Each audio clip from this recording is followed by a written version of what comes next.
Hello everyone and welcome to another IB Physics video. Today we'll be looking at a paper 2 exam from November 2021. So let's get started. For our first question, it says a ball of mass of 0.25 kilograms is released from rest at a time at t equals 0 and from a height h above the horizontal floor. Below, it says that the graph shows the variation with time t of the velocity v of the ball.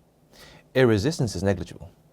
Take the gravitational acceleration g to be negative 9.8 meters per second squared, and I will highlight this value here because it's the value that you should be using for your calculations instead of either 10 or 9.81. The ball reaches the floor after 1 second. We also highlight this time here, although you can see that the time is going to be 1 second anyways. So the first question asks you to find the height h of the ball. Well, we know that the time is 1 second, so delta t is equal to 1 second. In order to find the height, we have to find the displacement through which it fell through in 1 second. So it's ut plus 1/2 at squared. Initial velocity is 0 because there's a drop. So the height will be 1/2 times negative 9.8 times 1 squared. And that simply gives us a height of 4.9 meters.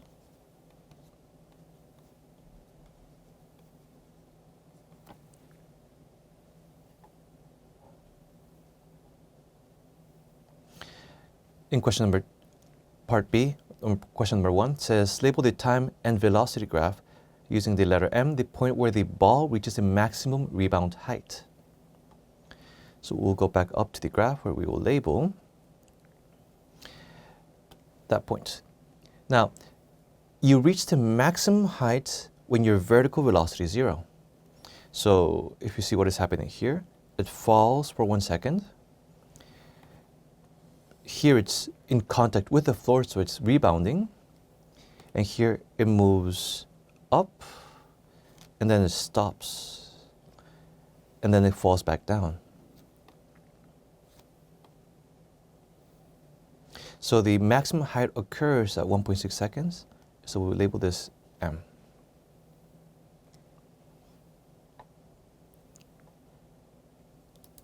Part 2 says, state the acceleration of the ball at the maximum height.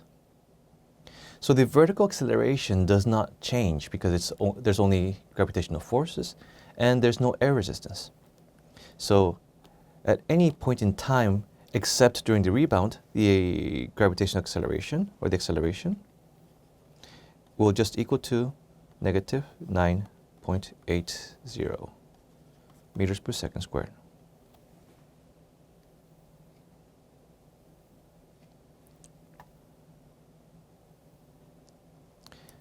Finally, part 3, this says, draw on the axis a graph to show the variation with time t of the height of the ball from the instant it rebounds from the floor until the instant it reaches the maximum rebound height. No numbers are required. So, it says from the instant it rebounds, so you start at 0 height, and it says up to the maximum height. So there is going to be a maximum height somewhere. Let's just mark it off like so. Now we know projectile motions will follow a parabolic shape in the time height graph. So we will connect these 2 points with a parabola like that. Just make sure that the slope or gradient is approaching 0 here, and it's approaching a straight line here.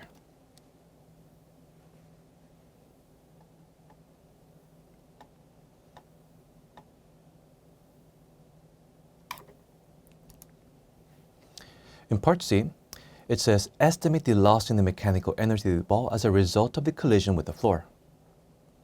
So mechanical energy is talking about the kinetic and gravitational potential energy. But as a result of the collision with the floor, the height does not really change. So it's only the difference in the kinetic energies. So we need to know the initial kinetic energy, and we have to know the final kinetic energy. And the difference between both of these, when you subtract them, will equal to the loss. And we do it this way because the initial kinetic energy is, of course, higher. We'll use 1/2. And we know the mass to be 0.25 kilograms. So let's write that down. Multiplied by the initial velocity squared. And we found that the velocity as it hits the ground is 9.8 meters per second, because that's acceleration and you're moving for 1 second. Minus 1/2, again the same mass. And the final velocity, if you go back into the graph, all the way up, you have to identify that the final velocity, or the velocity immediately after rebound, is going to be 5 meters per second. So scroll back down. 5 meters per second squared. This equals to the loss. Using a calculator, you can get that this loss will equal to approximately 8.9 joules.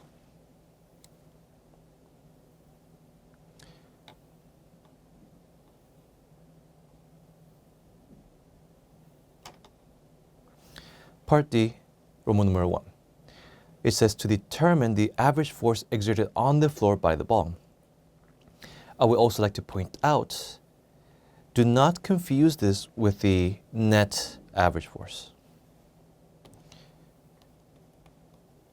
The net force is the sum of all the forces, and there's 2 forces on the ball. First, there's the force of gravity, and then there is the normal reaction force. We'll write the normal reaction force as R, and this in the opposite direction as the gravitational force, mg. So what is this question asking you for? It's asking you for the normal reaction force of the floor on the ball. So this is the R, what we have to find. Second, if you try the equations for motion, where you can find the force as being equal to the change in momentum, or the impulse, over the change in time, this will give you the average net force. So we can use this equation, or we can use Newton's second law, where the force, or the net force, equals ma. I'll show you that these 2 equations are equivalent. The reason for that is, if you want to find the net impulse, or the change in momentum, you would use the mass times the change in velocity. So, and you have to divide this by the change in time. On the other hand, if you use Newton's second law, you have the mass. In order to find the acceleration, you would need the change in velocity over the change in time. Notice this equation and the equation above, using rate of change of impulse, are the exact same equation. So you would get 0.25 as the mass, multiplied by the change in velocity. The change in velocity is, it was initially 9.8 meters per second downwards, and it's 5 meters upwards. They're opposite directions. So the net change in velocity is 9.8 plus the 5 meters per second.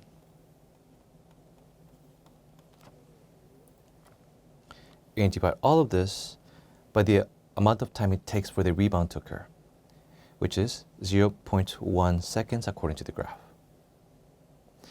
This leads us to see that the net force on average will be 37.25 newtons. And again, this value here is not the value that the question is asking you for. We want to find the net, the average normal force from the floor on the ball, which is R. So to get that value,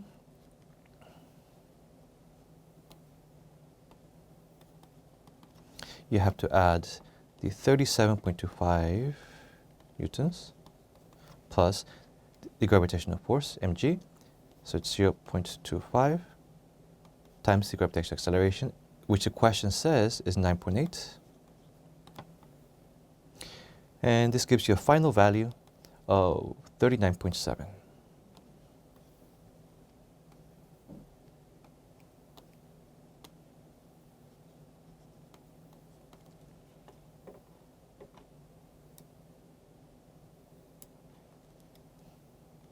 Newtons.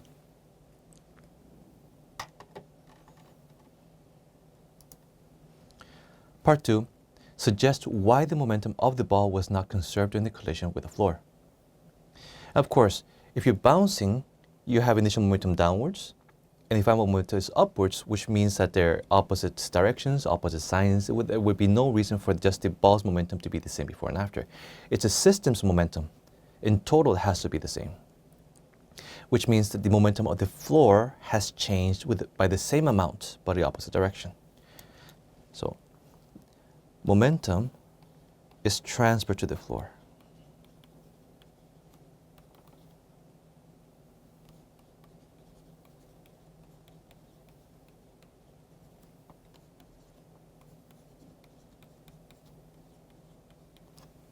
Or we can say the momentum of the floor changes, and therefore the total momentum is still unchanged.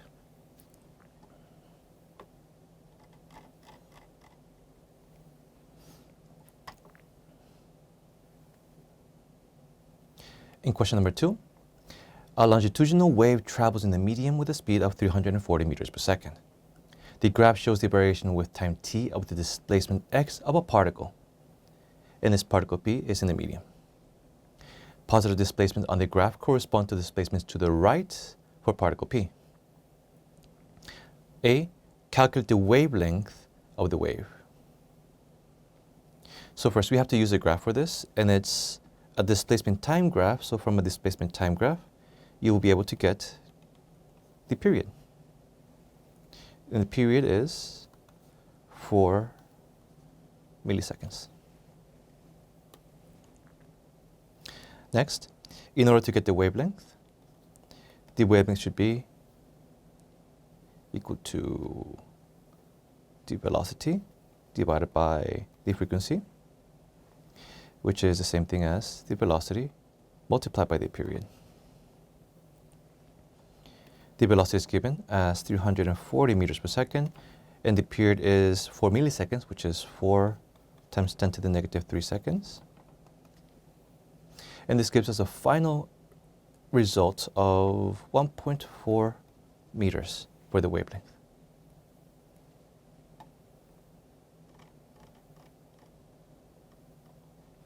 For part B, it says determine for particle P the magnitude and direction of the acceleration at t equals 2 milliseconds. First of all, we'll look at the graph to see what the displacement was at that time. So we look for 2 milliseconds here. You can see that the displacement was negative 6 micrometers. So we will write that down. Displacement is negative 6 micrometers. Second, acceleration is proportional to displacement and in the opposite direction. And in fact, it's the angular velocity squared times the displacement, and with a negative in front because it's in the opposite direction. The angular velocity is 2 pi times the frequency, or we don't have the frequency, we have the period, so it's 2 pi divided by the period. Using all these values together, we have that the acceleration is negative 2 pi over the period multiplied by the displacement. Inserting the values, it's negative 4 pi squared divided by the period. In this case, we said the period was 4 milliseconds, so it's 4 times 10 to the negative 3 squared times the displacement, is negative 6 times 10 to the negative 6 meters. The negatives will cancel out. We have that the acceleration will be 15 meters per second squared. And this is the rounded value. If we don't round this value, you actually get 14.8.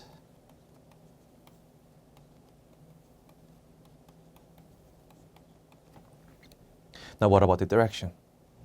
So there's a negative displacement. That means the acceleration is in the opposite direction, which is in the positive direction. So it will be to the right.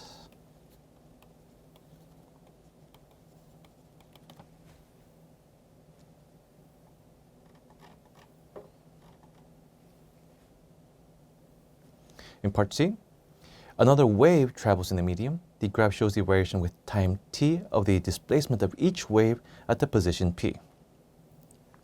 Roman numeral 1, state the difference between the two waves, or the phase difference between the two waves. In order to find the phase difference, let's see how far apart their peaks are. So it goes from here to here. And this distance between the two peaks appears to be approximately 1/4 what you expect the full wave to be. So the phase difference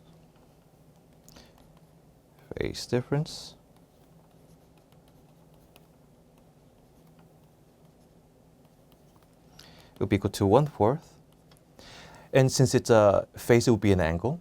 And the angle of one full wave would be either 2 pi radians or 360. So let's just use 2 pi radians.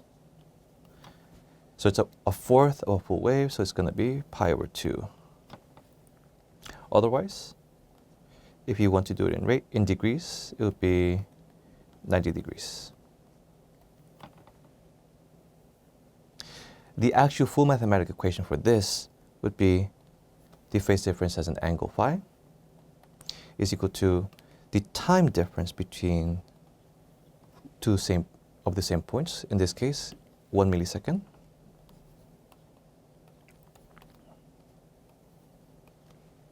divided by the actual period, which is one full wave, which is 4 milliseconds, and again multiplied by 2 pi radians. Which still gives you the same answer. This 1/4 of the wave is this 1/4 here.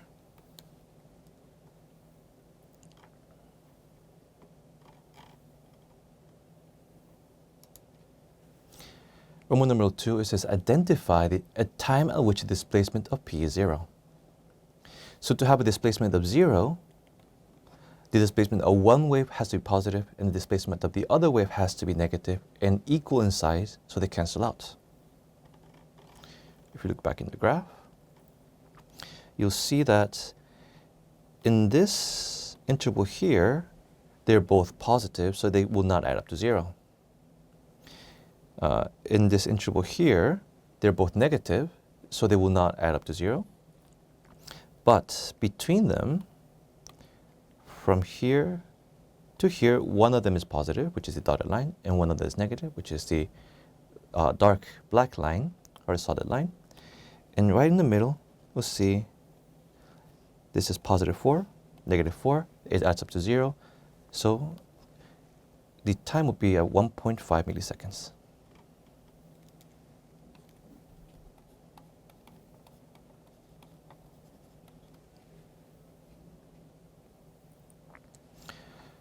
Finally, in Roman numeral 3, it says estimate the amplitude of the resultant wave.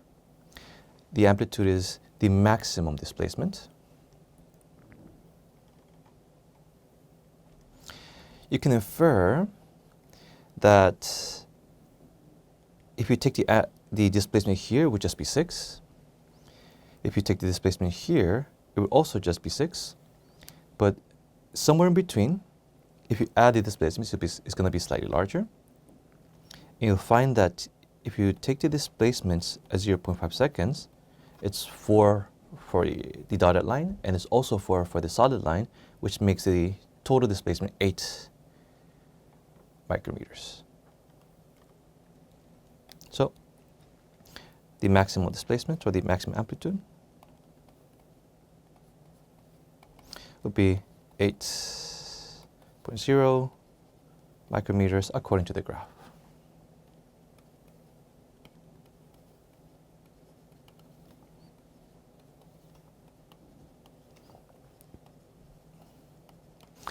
Now, this is not the only way to solve this question. If you actually use trigonometric addition, you could actually calculate the new amplitude.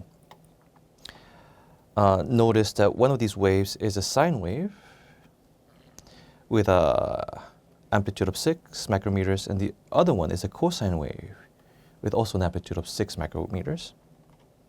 So, although you're not required to do this in the IB, it's an interesting mathematical identity that you might be interested in learning. You have the amplitude of one wave, sine theta, plus the amplitude of the second wave, which is cosine theta. Now, you can use these as being the two sides of a triangle. So let's draw the triangle to the left. Now, one side of this triangle is going to be A1, and the other side of the triangle is going to be A2. Of course, the third hypotenuse of this right triangle will be the square root of A1 squared plus A2 squared. So if you divide both by this hypotenuse, A1 squared plus A2 squared, and you multiply by the hypotenuse, it would not actually change the value. What you can do is, this would correspond to the cosine of this angle here. Let's call this new angle phi. And A2 over the hypotenuse is the sine. So this simplifies to, in the form of this square root here, and let's just leave it empty for now, which is cosine of that angle, sine of that angle, plus cosine of theta, plus multiplied by sine of that. So it's sine, cosine. You get the double angle formula with an amplitude equal to the square root of the sum of the squares. If you use that identity, you would get that the amplitude will actually be approximately 8.485 micrometers, which is 8.5 micrometers. Turns out that the graph is not very accurate. Okay, so this is an alternative method. You are allowed to use it because it's more precise, and it's actually using the identity in trigonometric functions, but you can just solve it using the graph, and that is sufficient, and also faster.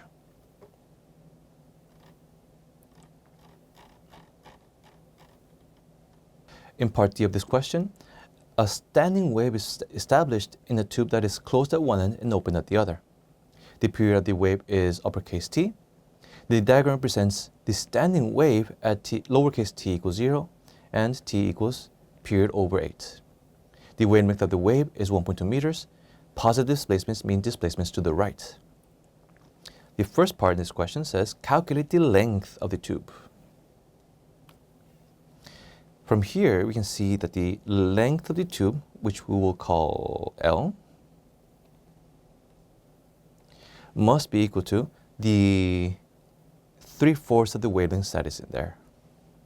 Because 3/4 of a wavelength fit in there, the length L must be equal to 3/4 of the wavelength. Using this here, we know that the length is 3/4 multiplied by 1.2 meters, which is simply 0.90 meters.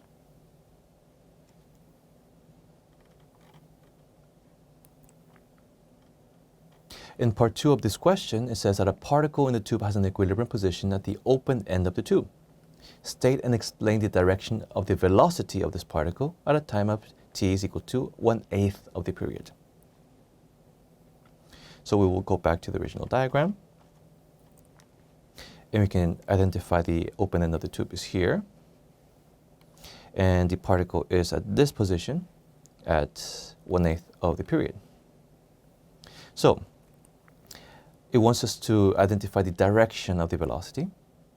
So it starts here, it moves in the positive direction and has a positive displacement, so therefore it must be moving towards the right. So in order to explain this, we will write there is a positive displacement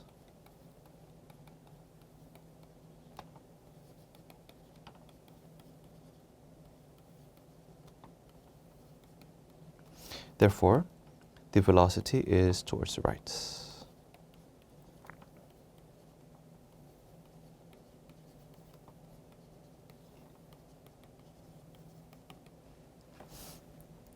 The trick here being that even though the particle is in the graph moving upwards, upwards is positive and positive is defined as moving to the right. This is a longitudinal wave.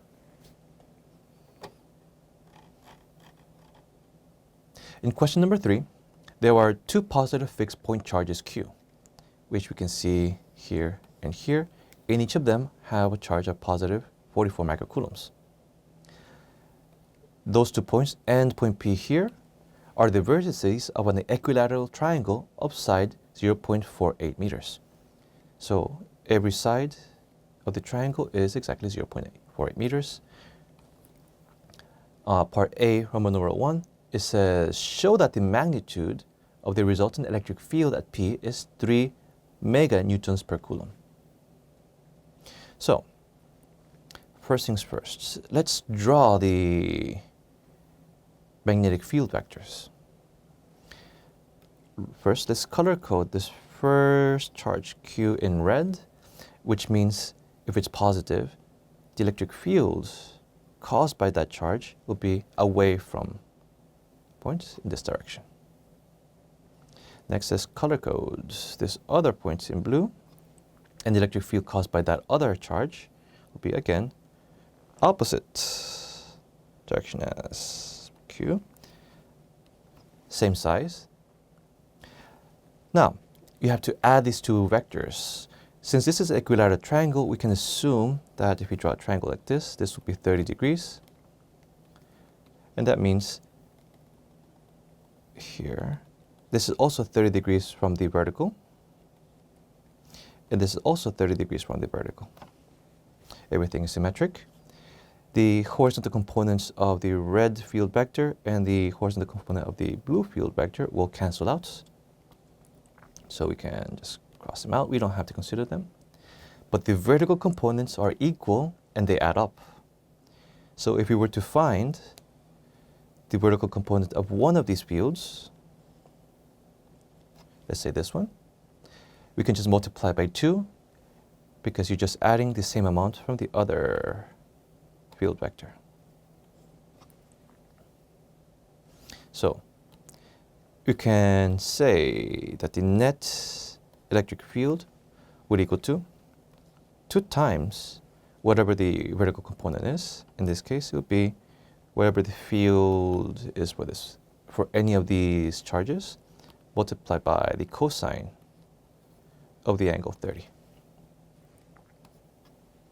Now, all we have to do is we have to replace, or we have to actually calculate the electric field caused by one of these charges. The electric field equation is the Coulomb constant times the charge divided by the distance. And this is 0.48 meters squared. So let's put in the values here. Let's put the r squared. So let's put 8.99 times 10 to the 9th for the Coulomb constant. The charge is 44 times 10 to the negative 6. And you divide this by 0.48 meters squared. This would equal to 1.7717 times 10 to the 6th. You substitute this value in here,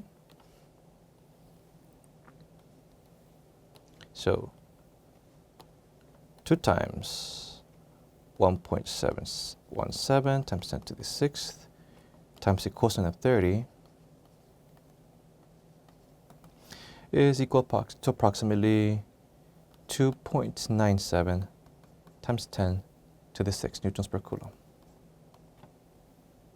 And this value and this value are close enough.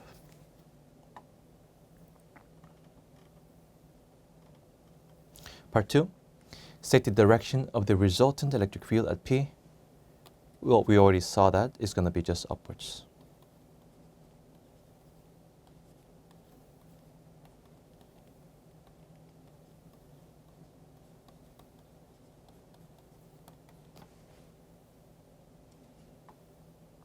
You can also write an arrow, like so.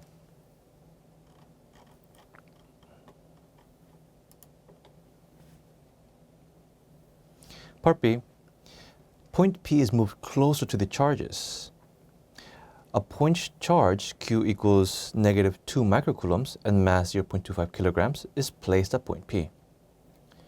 When the displacement x, which is referring to this distance here, is small and compared to the distance d, and the distance d is the distance from here to here, which is the distance to the center, the magnitude of the net force is given by this equation, or approximately the force will be equal to 115 times the displacement x.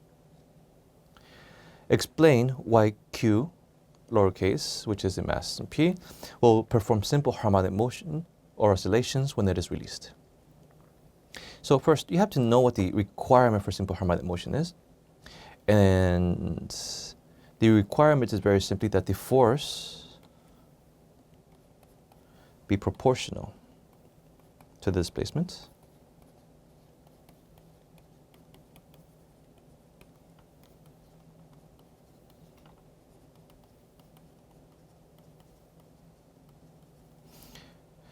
So force F is proportional to displacement. The reason? Well, this is the reason here. They give you it's going to be proportional, since the force is approximately 115 times x. Next, you have to also prove that it's going to be in the opposite direction of displacement or towards the equilibrium position. So second part, since the charge of Q is negative, let's just write Q is negative,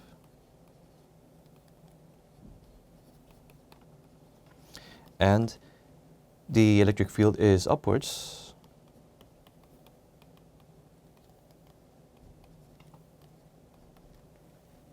we can infer that the force is towards equilibrium position.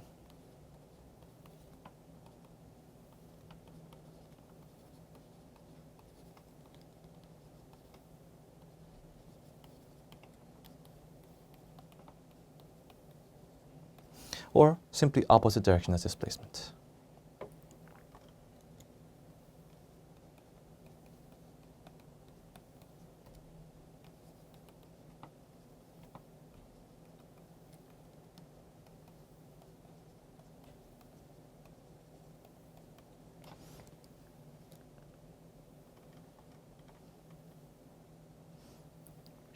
Part 2, it asks us to calculate the the period of the oscillations of Q.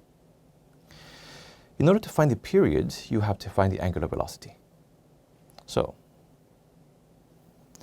the period will be equal to 2 pi over the angular velocity. Now, in order to find the angular velocity, you have to use the acceleration equation. Acceleration is equal to angular velocity squared times the displacement. And in this case, it's 115 x, which is a force, over the mass, and the mass is 0.25.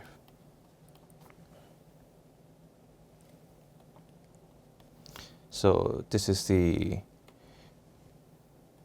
equation for Newton's second law, where the acceleration is a force divided by the mass. quite simply, the angular velocity would be the square roots of 115 divided by 0.25. And using this value inside this equation, you get that the period would be about 0.29 seconds.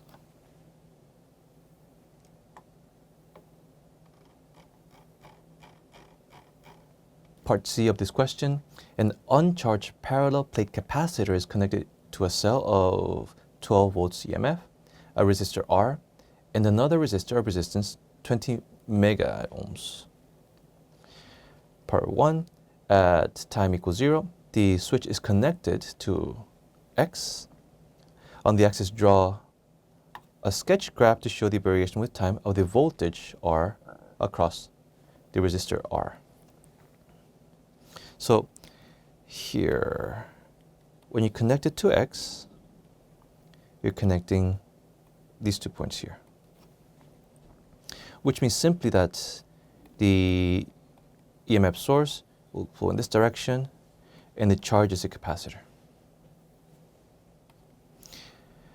As it charges the capacitor, at first, all the voltage is dropped in the primary resistor, but as it gets charged, the voltage here increases, but it's in the opposite direction. And if I were to graph the voltage graph for these components,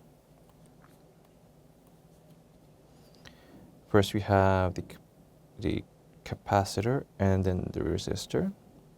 Actually, let's put the resistor first.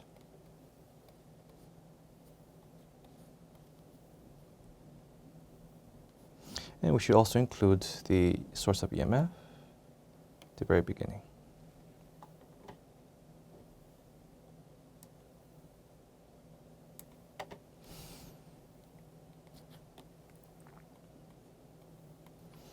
So, first, the voltage is 0. It crosses the EMF source. The voltage goes up.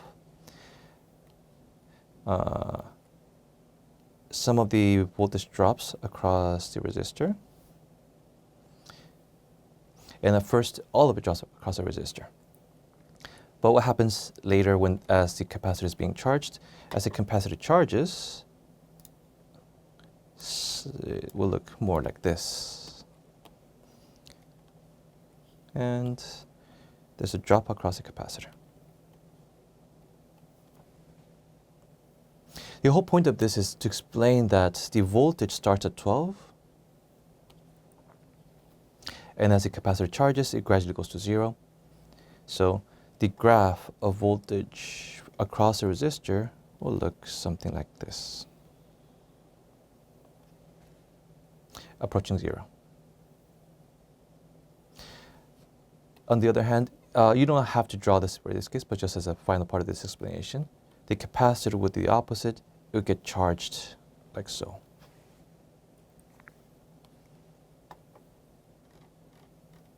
For part 2 of this question, it says that the switch is then connected to Y and the capacitor C discharges through the 20 mega ohms resistor. The voltage of the capacitor, VC, drops to 50% of its initial value in 5 seconds. Determine the capacitance of the capacitor. So this is a discharge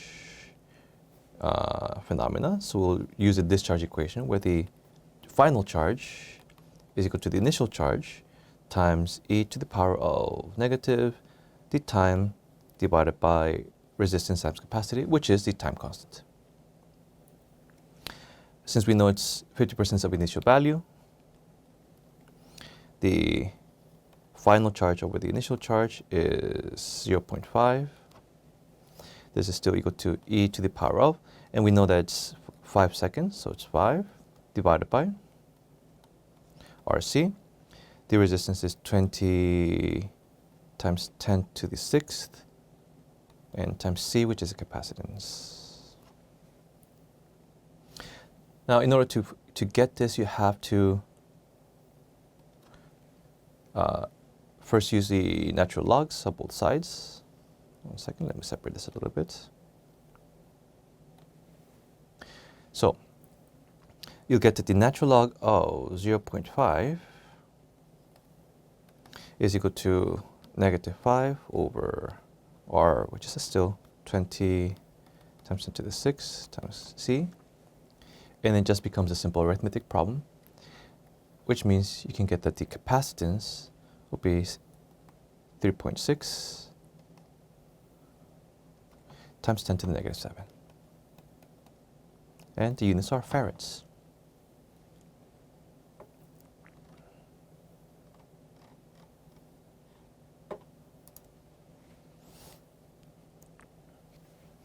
Question number 4. State what is meant by the binding energy of a nucleus. So first, you can state this in one of two ways. You can say that it's the energy required to completely separate the nucleons of a nucleus.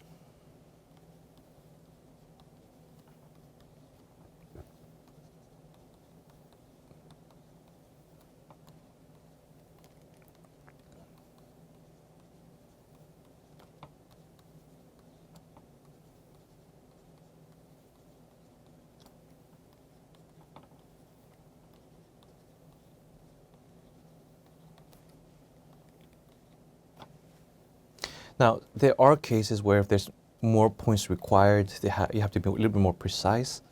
And it would say something like into its individual constituent parts.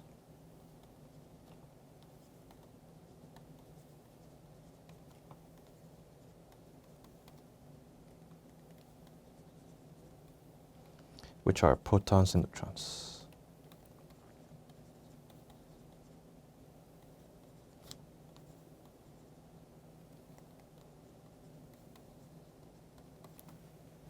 Otherwise, we'll just go on to the second way you can express this definition, and it's the net energy released during the formation of the nucleus.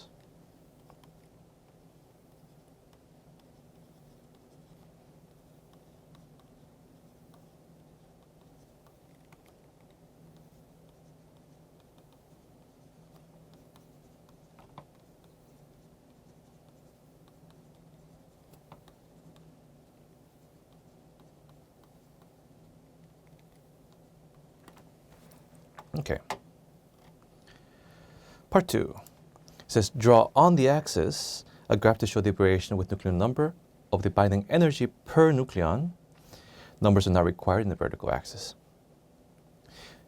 But the general shape is this. At first, you have a sort of a peak because of the binding energy of helium goes back down, and then reaches another peak here really smoothly.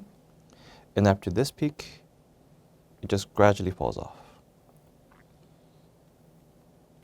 like so. It says, identify with a cross on the graph the region of greatest stability. The stability is greatest when the binding energy per nucleon is the greatest because it's being held on together more tightly. So we put a cross there. Some unstable nuclei have many more neutrons and protons, suggest the likely decay for this nucleus. So, in part 4 of this question, it says some unstable nuclei have many more neutrons and protons, suggest the likely decay for these nuclei. Okay, so number 1, if you see that it has many more neutrons, we can just assume that there's too many of them. And if there's too many neutrons, you want some of them to become protons to stabilize. So there's a neutron turning into a proton. To have the same charge on both sides, you have to also release an electron. And of course, the anti-electron neutrino, which is to make the lepton family number the same. So here, you're releasing an electron, which has a negative charge, and this would correspond to the beta minus decay.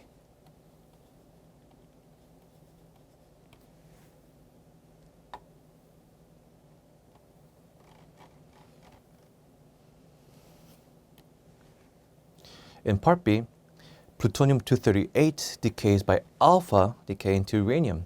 The following data are available for the binding energies per nucleon. So we have the binding energies of plutonium, uranium, and the alpha particle. Show that the energy released in this decay is about 6 mega electron volts. So we can't really use the binding energies per nucleon directly. We actually have to have the exact binding energies. So let's have a small table here where you have the binding energy,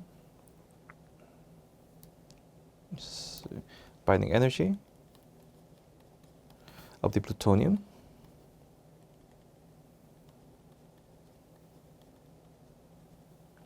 which is simply the binding energy per nucleon, which is 7.568 times the number of nucleons, which is 238. And this is about 1,801.184 mega electron volts. I'll just skip the units for now. We want also the binding energy of the uranium, which is 7.600 times the number of nucleons in uranium, which is going to be the same as the plutonium minus 4, 234.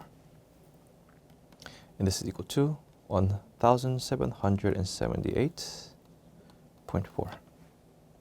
Finally, we need the binding energy of the alpha particle, 7.074 multiplied by 4. And this is 28.29. 6. So separate them into reactants and products. Of course, these are the products. So what you have to do is the binding energies of the products minus the binding energy of the reactants will give you the change in the energy. This is 1,806.7. You subtract this amount. So minus 1,801.2, and this is equal to the change of energy, which is about 5.51 mega electron volts.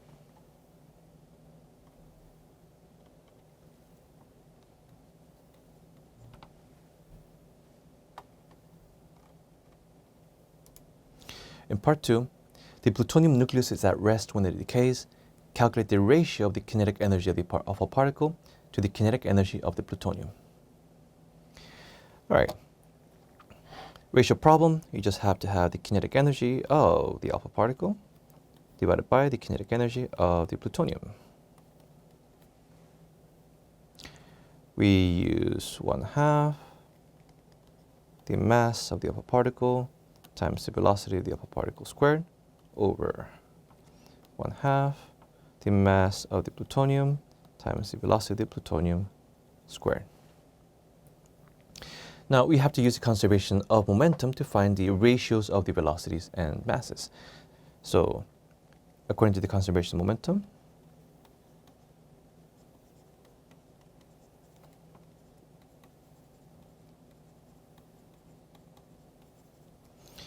the mass of the alpha particle times the velocity of the alpha particle, which is its momentum, will equal to the mass of the plutonium multiplied by the velocity of the plutonium. And this should also have opposite signs, but we'll just dispense with the signs for now. The mass of the alpha particle over the mass of the plutonium will be equal to the velocity of the plutonium over the velocity of the alpha particle. And we know the ratio of the masses because this would be 4/238.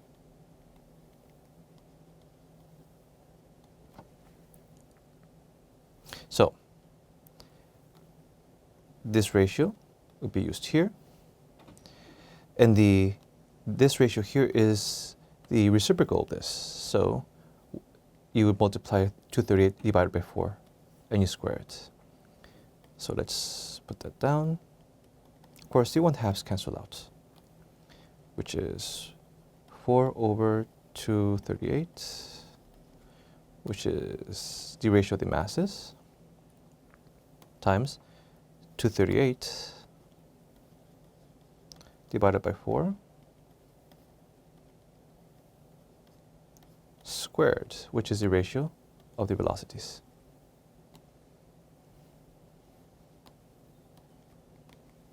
And this means the ratio is very simply 58.5.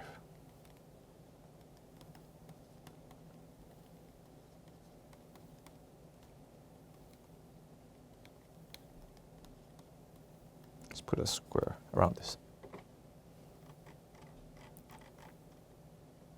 In part C of this question, the energy in part B1 can be transferred into electrical energy to run the instruments of a spacecraft. The spacecraft carries 33 kilograms of pure plutonium-238 at launch. The decay constant of plutonium is 2.5 times 10 to the negative 10 per second. Number 1, estimate the power in kilowatts that is available from the plutonium at launch. So let's first define power as being equal to the amount of energy available per unit time. Now, in order to find the amount of energy available, you have to find the amount of decays. Let's call it delta N.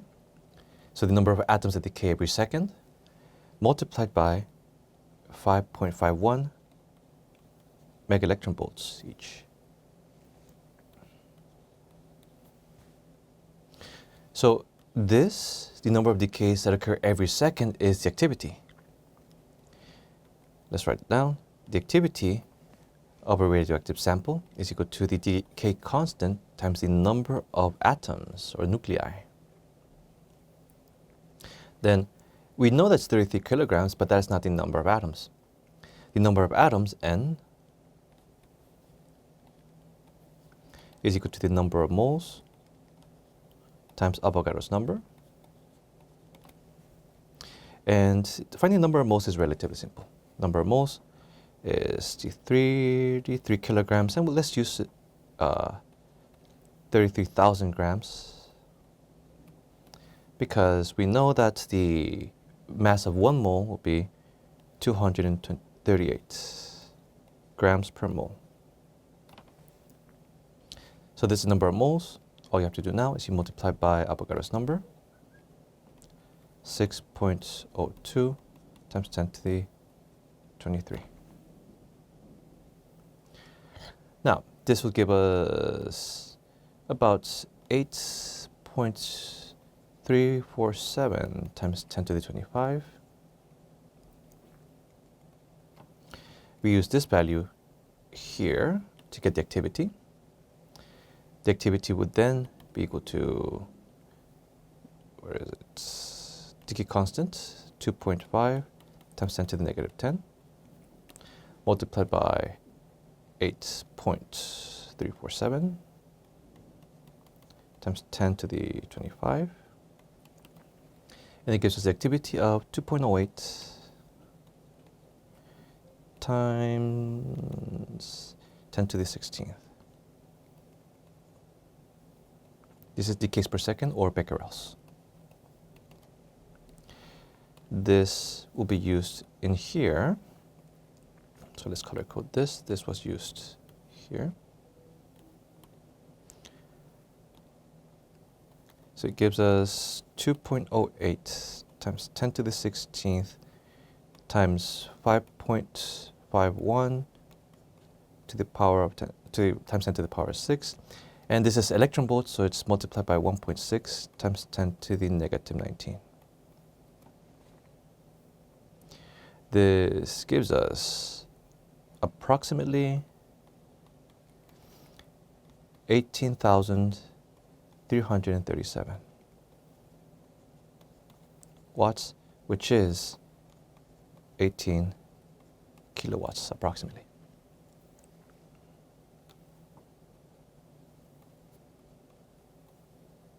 Which is the answer. Part 2. The spacecraft will take 7.2 years, which is 2.3 times 10 to the 8th seconds, to reach a planet in the solar system. Estimate the power available to the spacecraft when it gets to the planet.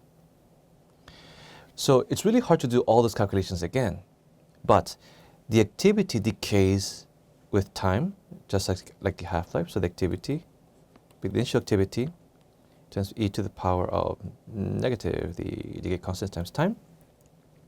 But the power is directly related to the activity. So we can say is also the power will decay exactly in the same way.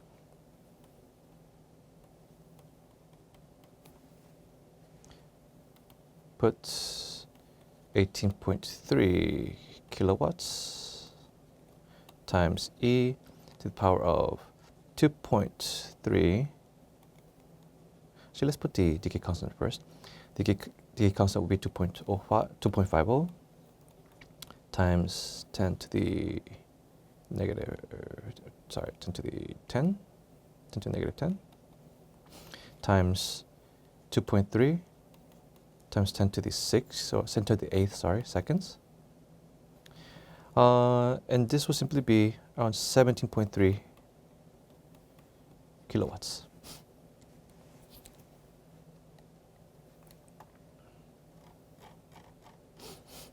Part D of question 4 says that the solar radiation falls onto a metallic surface carried by the spacecraft, causing the emission of photoelectrons.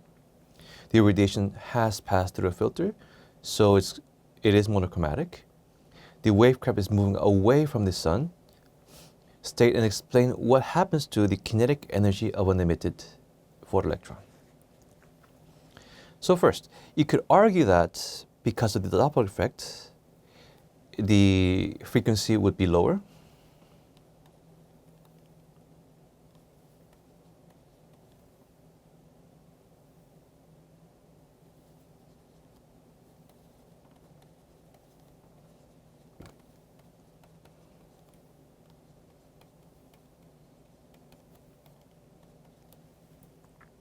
And therefore, since kinetic energy is proportional to the frequency, or the energy of the photon, the kinetic energy will be lower.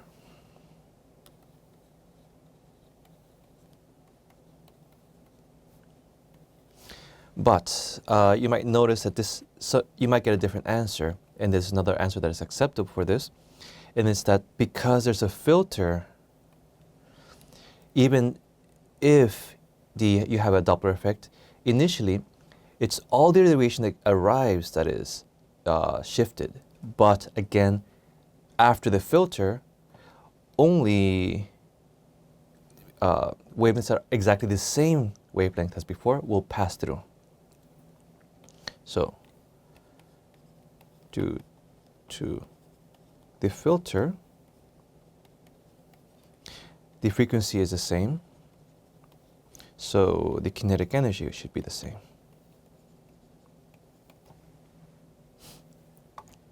So you can choose either one of these two, depending on how, if you want to consider the Doppler effect, or if you consider the effect of the filter.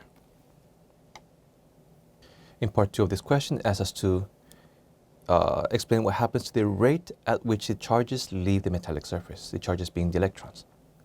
Now, you are moving away from the sun. And if you're moving away from the sun, the distance is increasing.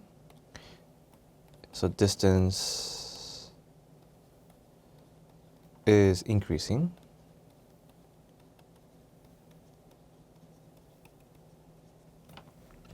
At bigger distances, the intensity decreases. So intensity is inversely proportional to distance squared. So intensity decreases.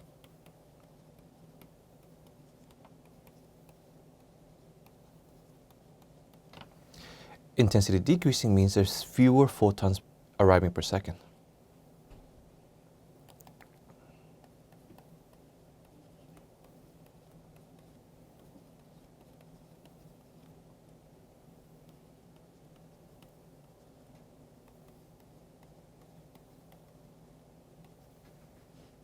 And this also means fewer electrons would be released.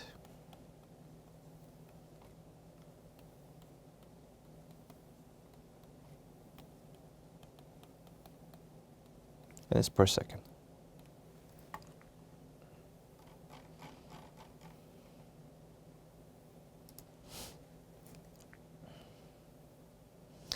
in question number 5, a square loop of side 5 centimeters enters a region of uniform magnetic field at t equals 0. The loop exits the region of magnetic field at t equals 3.5 seconds. The magnetic field strength is 0.94 teslas and is directed into the plane of the paper. The magnetic field extends over a length of 65 centimeters. The speed of the loop is constant. Part A, show that the speed of the loop is 20 centimeters per second. So first, there is a very small thing a lot of students get confused by, and it's that it's measuring the front of the loop, right, here, but then it goes from here, and the front of the loop goes all the way to the other side here. So the total distance traveled to go from in the loop to out of the loop is not 65 centimeters, it's the 65 centimeters plus the 5 centimeters of the width of this loop. So the velocity is the displacement over the change in time. The displacement is 0.7 meters divided by 0.35 seconds. And 1 centimeters per second, so let's use 70 centimeters instead, which gives us 20 centimeters per second exactly. Okay. If you would want to have used 65 centimeters, it would be the front of the loop starting from here and ending from here. So the loop would still actually technically inside the magnetic field, which is why we use 70 centimeters instead.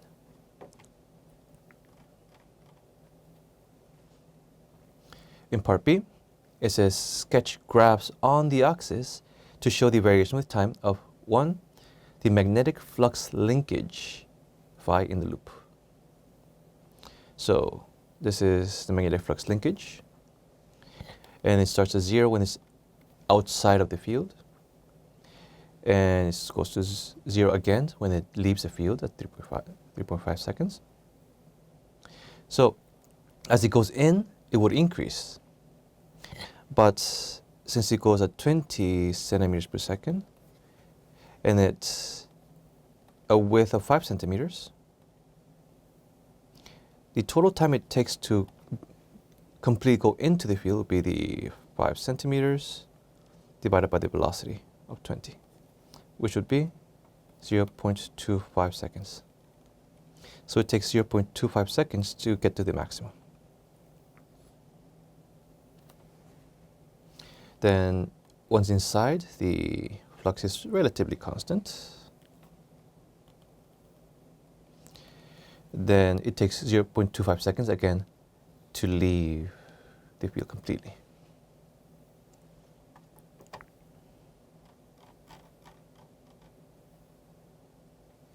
In part 2, it says the magnitude of the EMF in the loop should be sketched in this graph. Now, according to Faraday's law, the EMF is negative the rate of change in magnetic flux linkage. And this term means that if the flux does not change, there is no EMF.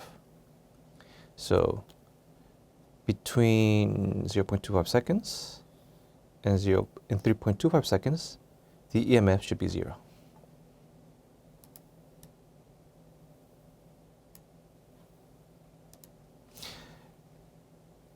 The slope of the magnetic flux linkage is constant. So between 0 and 0.25, you would see a constant EMF due to the constant slope. Same here.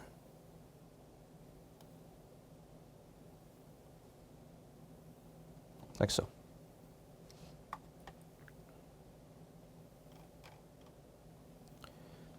Part C. There are 85 turns of wire in the loop. Calculate the maximum induced EMF in the loop.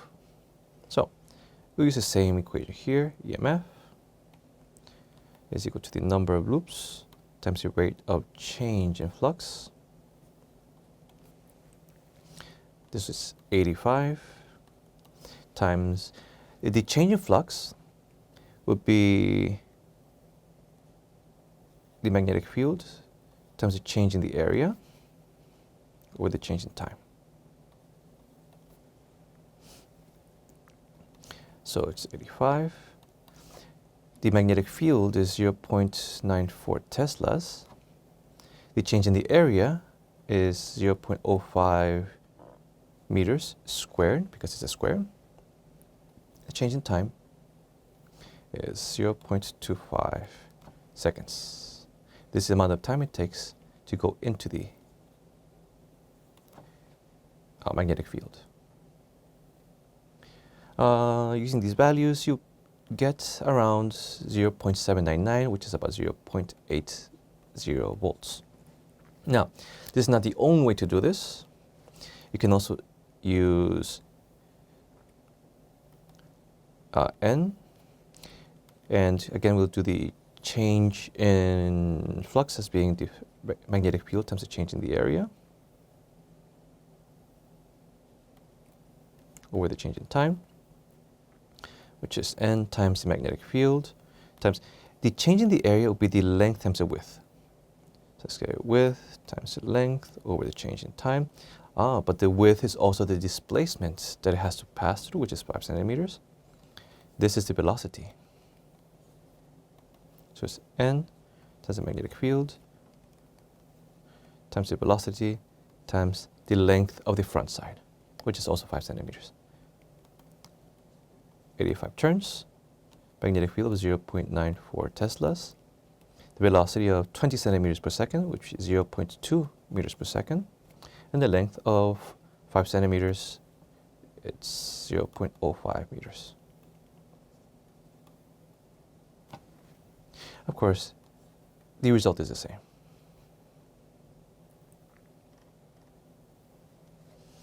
Part 2. The resistance of the loop is 2.4 ohms. Calculate the magnitude of the magnetic force on the loop as it enters the region of magnetic field. So, it gives us the resistance, we have the voltage, so we could conceivably find the power. Or we can use this to find the current and find the force on the moving wire. So let's find the current first. Current is the voltage over the resistance. In this case, 0.8 over 2.4, which is 0.333 amperes. You can get the force as E being equal to the magnetic field times the current through the wire times the length of the wire. And of course, this would be multiplied by N because there are N loops. So let's put the current first, or the magnetic field first, 0.94 Teslas times the current is 0.333 times the length of 0.05 meters, which is 5 centimeters, times 85 loops. And this gives us approximately 1.3 newtons. We can also use the power. The power is the voltage times the current, which is equal to the force times the velocity. Therefore, the force is equal to 0.8 volts times 0.333 amperes divided by 0.2. And this is equal to 1.3 newtons as well.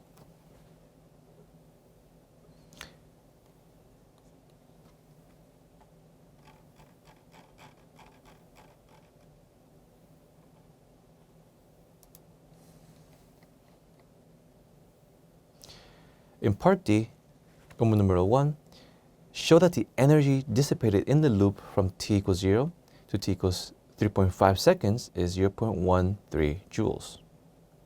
Now, the EMF is 0 for most of those 3.5 seconds. The amount of time there's actually any EMF is when it goes in which is 0.25 seconds, and when it goes out, which is also 0.25 seconds. So the total amount of time that we should consider is not 3.5, it's just 0.5 seconds. So the energy dissipated would be the work done. So you can either use the force or the power. You can use the force times the displacement. The displacement is the velocity times time. Actually, let's write this down in parallel.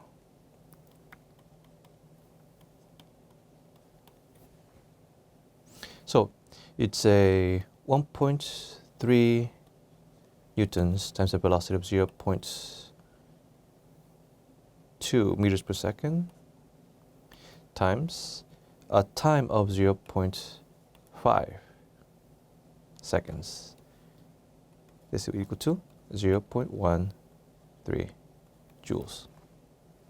If instead you decide to use a force and displacement, we get 1.3 newtons times the displacement of 10 centimeters, which is 0.1 meters.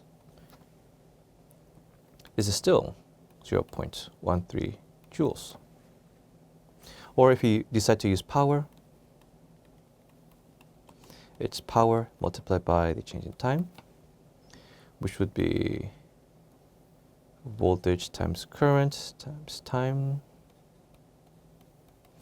0.8 volts times 0.333 amperes times 0.5 seconds.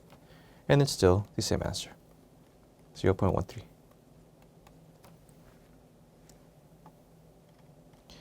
Finally, part 2. The mass of the wire is 18 grams. The specific heat capacity of the copper is 385 joules per kilogram Kelvin. Estimate the increase in temperature of the wire. So we use heat is mass times specific capacity times the change in temperature. The change in temperature, or the temperature increase, is the heat divided by the mass and specific capacity. The heat is the amount of energy given, which is 0.13 joules, as specified above, divided by the mass of 0.018 kilograms, and the specific capacity of 385 joules per kilogram Kelvin. And this gives us about 1.9 times 10 to negative 2 Kelvin.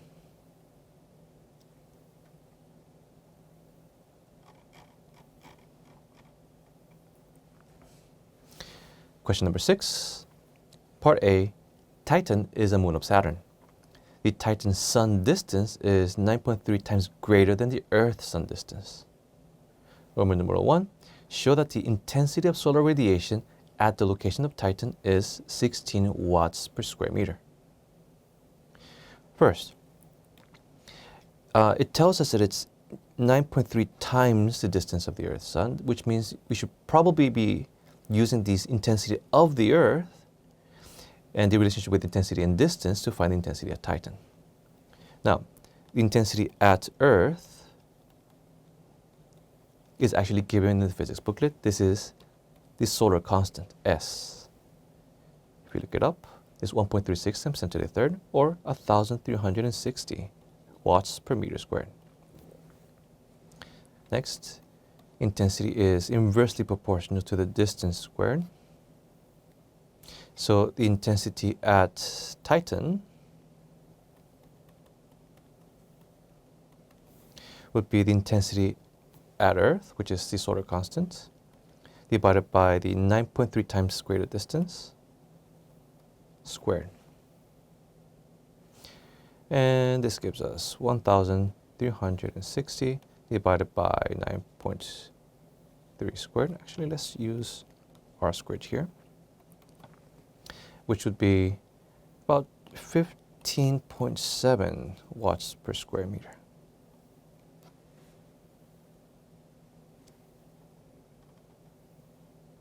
Part 2. Titan has an atmosphere of nitrogen. The albedo of the atmosphere is 0.22. the surface of Titan may be assumed to be a black body. Explain why the average intensity of solar radiation absorbed by the whole surface of Titan is 3.1 watts per square meter. So we have to differentiate between the average intensity across the whole surface of a sphere and the intensity of light at that point. So the average intensity would equal to 1/4 the actual intensity of the sun at that point. And if you want a really brief explanation as to why this is the case, is when you calculate the power received, you have to use the cross-section of the sphere, which is basically the area of the shadow. It's the area that it gets absorbed. So the power absorbed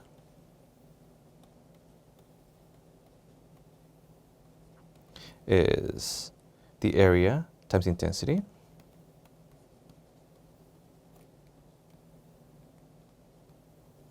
but it's of the shadow, which is I intensity times pi r squared. Now the average intensity is the power absorbed divided by the whole surface area of the whole sphere, which is 4 pi r squared. Pi r squared divided by 4 pi r squared is 1/4.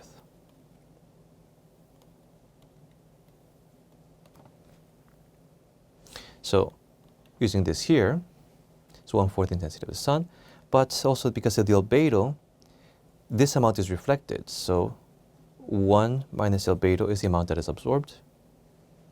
You get 1/4 times 15.6 watts per square meter times 1 minus 0.22. And this gives us approximately 3.06 watts per square meter.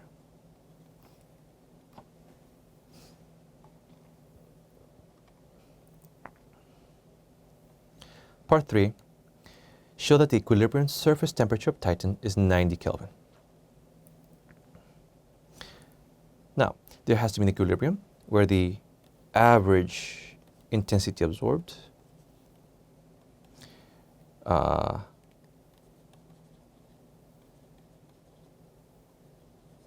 must equal to the intensity of thermal radiation.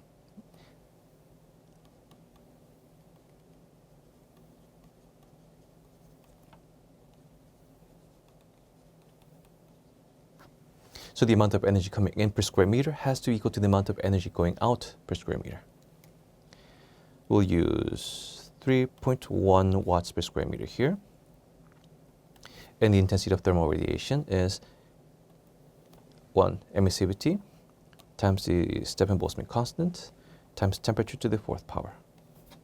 In this case, the question actually states it's a black body, so this is 1 for a black body.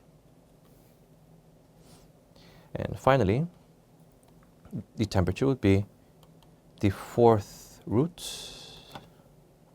of 3.1 watts per square meter divided by the Stefan-Boltzmann constant, which is 5.67 times 10 to the negative 8, giving us 86 Kelvin.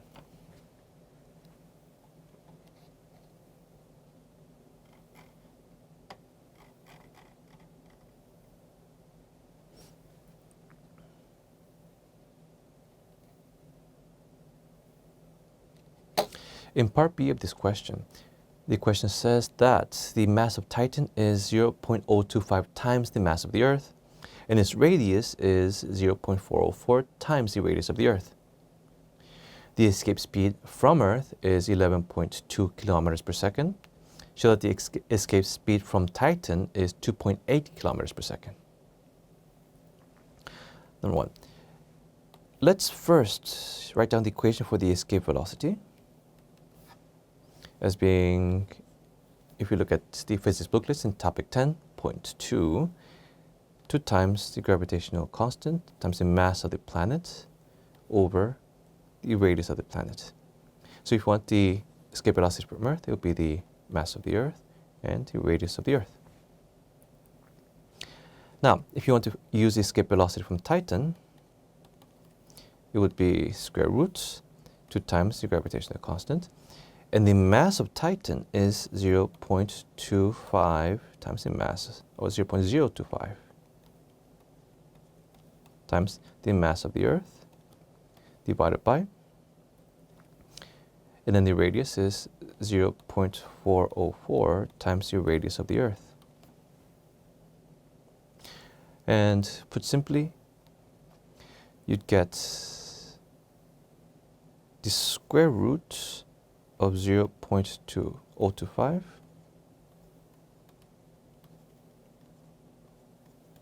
divided by 0.404 times, and the rest of this equation remains the same, which would give you the escape velocity from Earth. And escape velocity from Earth is simply 11.2 kilometers per second. Using these values, we get 2.79 units are kilometers per second.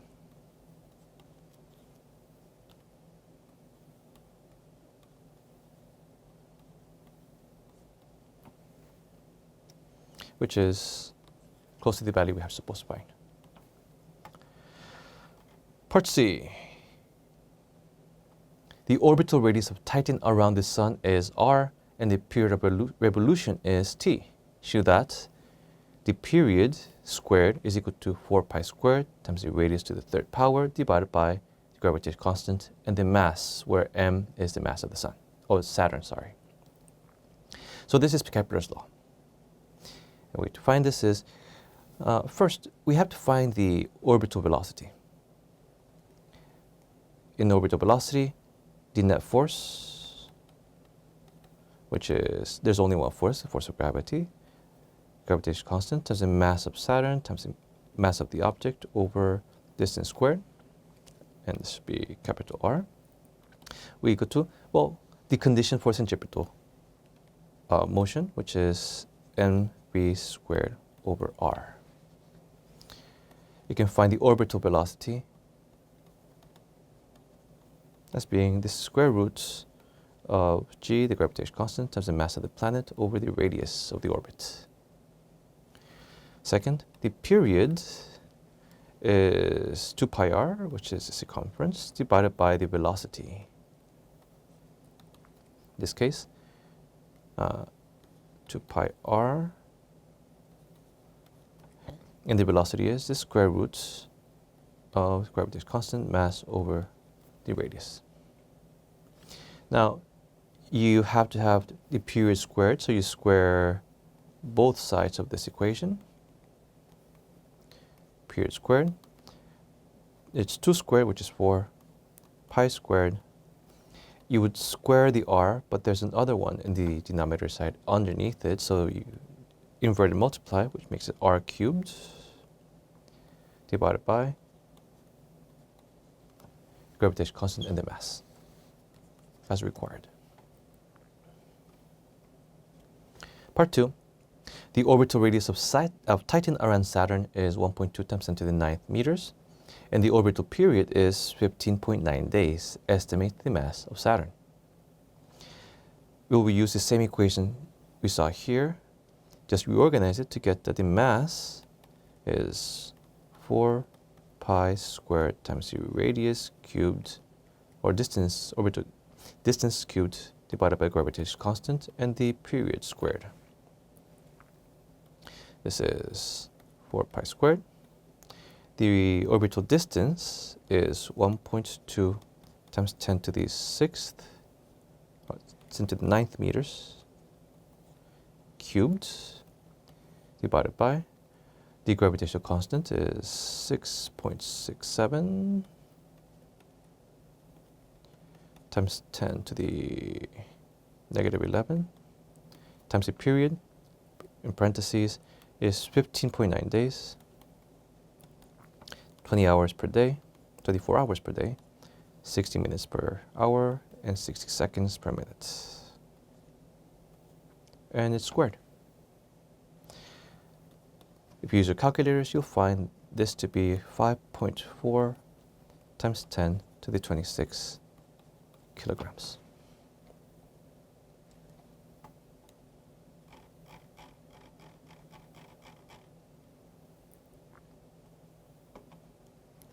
Part D, the molar mass of nitrogen is 28 grams per mole.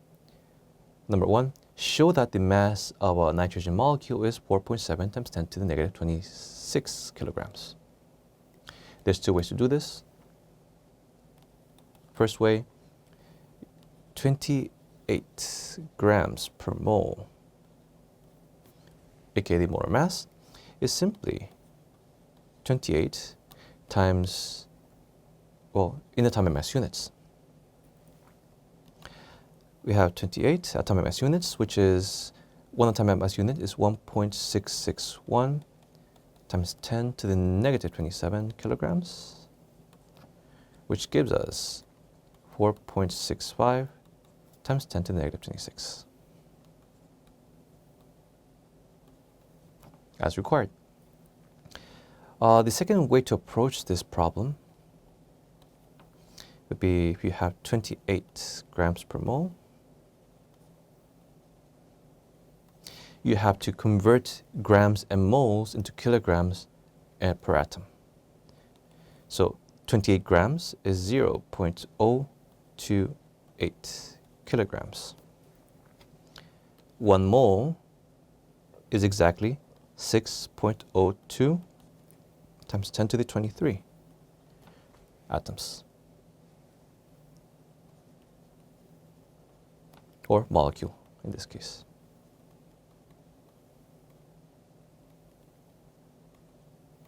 Dividing this, it would give you 4.65 times 10 to the negative 23, or 26 kilograms per atom or molecule. Okay. Part 2. Estimate the root mean square speed of nitrogen molecules in the Titan atmosphere. Assume the temperature is 90 Kelvin. So we don't have a direct equation for the velocity, but we do have an equation for the average kinetic energy, which is 3 over 2 times the Boltzmann constant times the temperature. And this, being kinetic energy, would be 1/2 the mass of the nitrogen molecule times the RMS velocity squared. So to calculate the RMS velocity, you take the square root of 3 times the Boltzmann constant times the temperature over the mass of one molecule.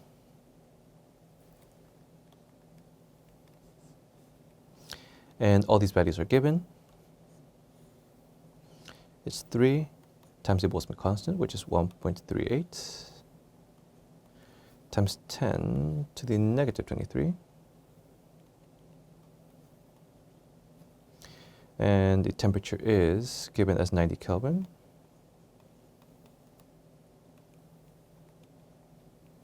Divided by the mass of one molecule, which is also something we found earlier in this question, 4.65 times 10 to the negative 26 kilograms. And this gives us approximately 283 meters per second, and it's just an estimate, so we'll use 300 meters per second.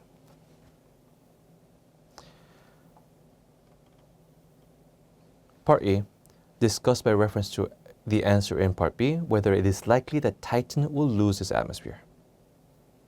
So, the RMS velocity of the atoms, which is 300 meters per second-ish, is a lot smaller than the escape velocity, being 2.79 kilometers per second, which is 2,790. meters per second. Therefore, the atoms are not able to escape, so Titan will not lose its atmosphere.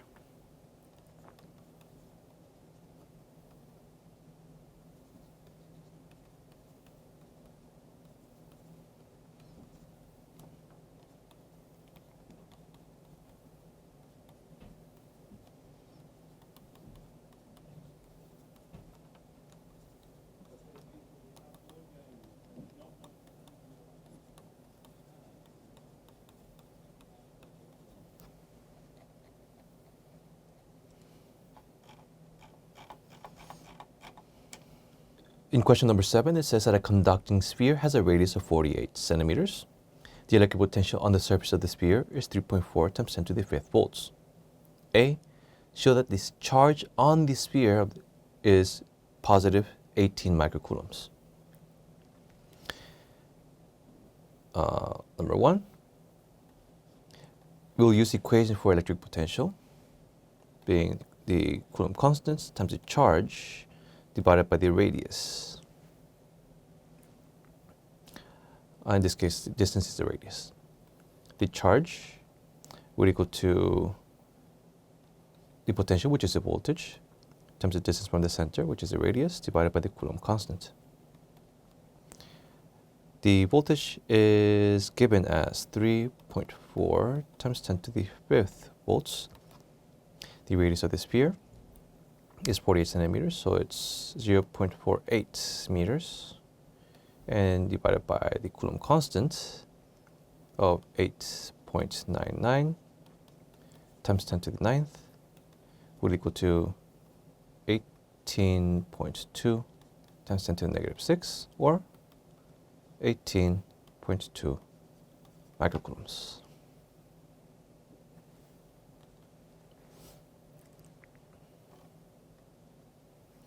Part B, the sphere is connected by a long conducting wire to a second conducting sphere of radius 24 centimeters. The second sphere is initially uncharged. Part 1, describe in terms of electron flow how the smaller sphere becomes charged. So, electron flow, electrons flow in the opposite direction as conventional current. So, initially the big sphere, which is positively charged, and the small sphere is neutral, you would think that the positive charges flow to the right. But in reality, it's the electrons here, which are paired with, of course, the positive nuclei. It's electrons that flow to the left, leaving the nuclei or positive charges by themselves and making the smaller sphere positive. So, electrons flow from the smaller sphere to the bigger sphere.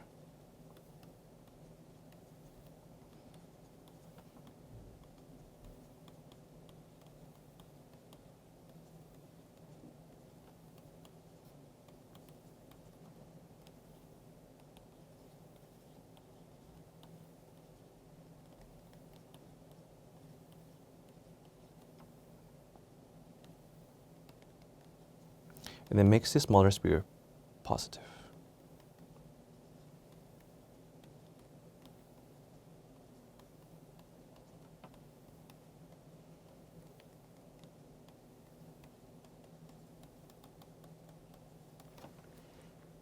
And of course, electrons going to the larger sphere makes the larger sphere less positive.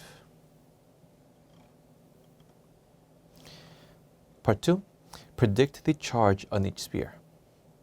Now, we said conventional charge, positive, always flows from high voltage to low voltage, or high potential to low potential.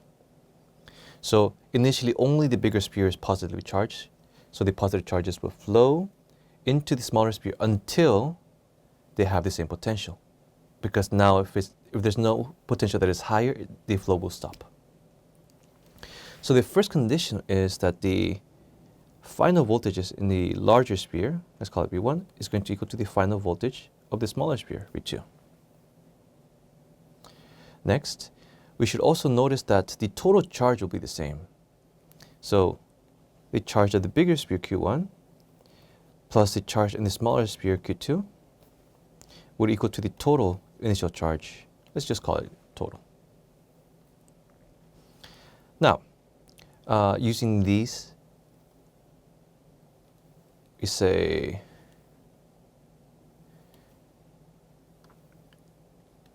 Coulomb constant, charge in the larger sphere over the radius of the larger sphere is equal to the Coulomb constant of the charge in the smaller sphere over the radius of the smaller sphere. We can now get a ratio. The charge in the larger sphere over the charge of the smaller sphere would equal to the radius of the larger sphere over the radius of the smaller sphere. And we have those values. It's simply 48 centimeters divided by 24 centimeters, which means the charge in the larger sphere is 2 times bigger than the charge in the smaller sphere. So, but this is a ratio between the two charges. If you make it a ratio between the total charges, the charge on the biggest sphere would be 2/3 of the total charge, and the charge in the smaller sphere would be 1/3 of the total charge, to make the ratio 2:1. Just as an aside, the reason it's 2 is because it's 2 for the larger sphere, and the reason it's 3 is because it's 2 plus 1.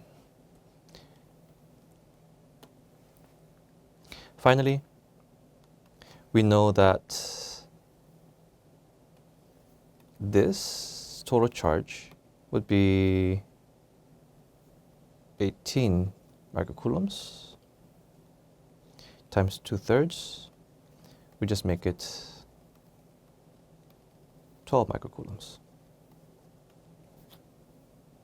And for the smaller sphere, it would be 1/3 times the 18 microcoulombs, making it just 6 microcoulombs.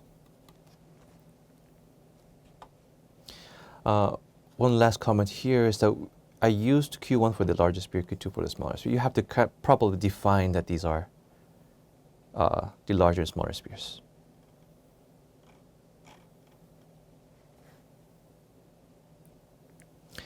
Part 8A states what is meant by the Doppler effect.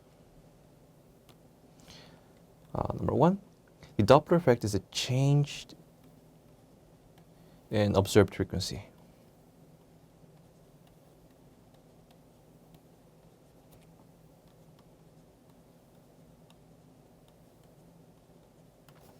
And the reason for this is caused by the relative motion of the observer and source.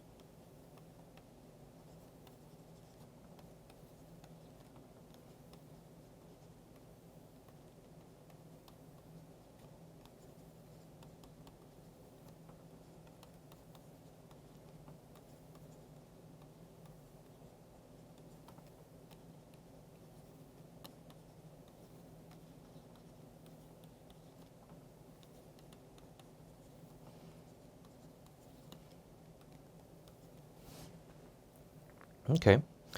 In part B, it is stated that a plate performs simple harmonic oscillations with a frequency of 39 Hertz and an amplitude of 8 centimeters. Show that the maximum speed of the oscillating plate is 20 meters per second. The equation for the velocity of an object that is oscillating is angular velocity times the amplitude times some trigonometric function, either sine or cosine. Let's say sine of omega angular velocity times t. Any function, either sine or cosine, has a maximum value of just 1. So the maximum velocity is simply angular velocity times the amplitude.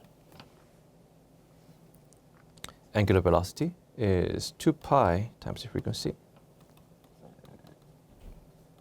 And the amplitude is 8 centimeters, which is 0.08 meters. Actually, let's write the values here.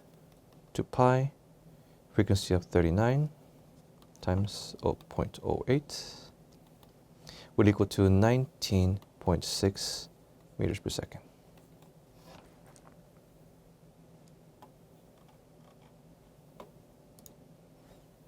Part C, sound of frequency 2400 Hz is emitted from a stationary source towards the oscillating plate in B. The speed of sound is 340 meters per second. So there's a source. The source is not moving. And here's the plate, and the plate is moving back and forth. Determine the maximum frequency of the sound that is received back at the source after reflection from the plate. So to get the maximum frequency, you have to use the Doppler effect, and the frequency increases when the velocity is towards the source or towards each other and at a maximum. So the maximum frequency occurs at the maximum velocity towards each other.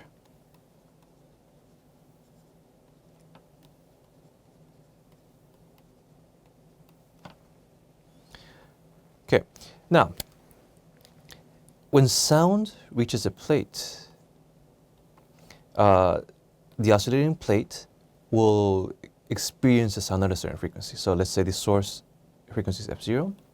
It reaches, the plate observes this at S, let's call it F1. Right? So F1, the observed frequency, is F0. Now it's Doppler effect of a moving observer, which would be the velocity of the wave plus the velocity of the observer over the velocity of sound. Next part we have to know here is that the sound is going to bounce off the plate. When it bounces off the plate, now the plate is the source of the sound that is moving towards the other observer. So when it reaches the source again, we call this F2. F2 will be equal to the frequency that the plate observed, F1, which is now a moving source, which is V over velocity of the sound minus the velocity of the source. Combine these two effects, the final frequency would equal to the original frequency.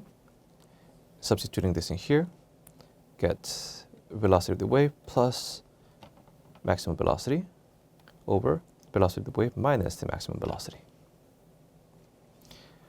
Finally, let's input the numbers. It's 2400 Hertz for the initial velocity, F0. The velocity of speed of sound is 340 minus or plus, and we have to use the velocity we found previously in this question, 19.6 meters per second, divided by 340 minus 19.6. And this gives us 2,696, which is approximately 2,700 Hertz.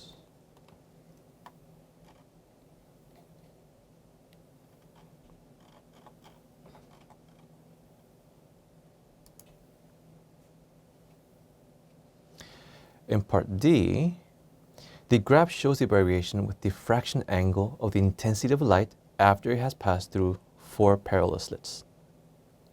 The number of slits is increased, but their separation and width stay the same. All slits are illuminated. State what happens to, number 1, the angular position of the primary maxima. The primary maximum is always at 0 degrees when n equals 0. But then the other ones will occur at an angle of d sine theta of the maximum n. And it has to satisfy the equation, the condition that it's equal to n lambda to be constructive interference. But the question says, when you increase number of slits, the separation stays the same, which means d is the same, so the angle will always remain the same.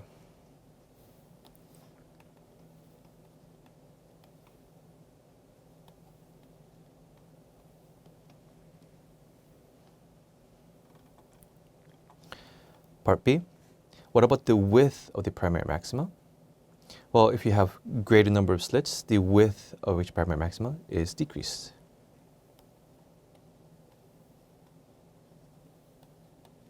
Now, it's just a one-point question, so you don't really need an explanation for that. But if you want to know why, it's if you have a larger number of slits, you have a larger number of secondary maxima, which occupy approximately the same angular width. That means the primary maxima are squeezed together, making their width smaller.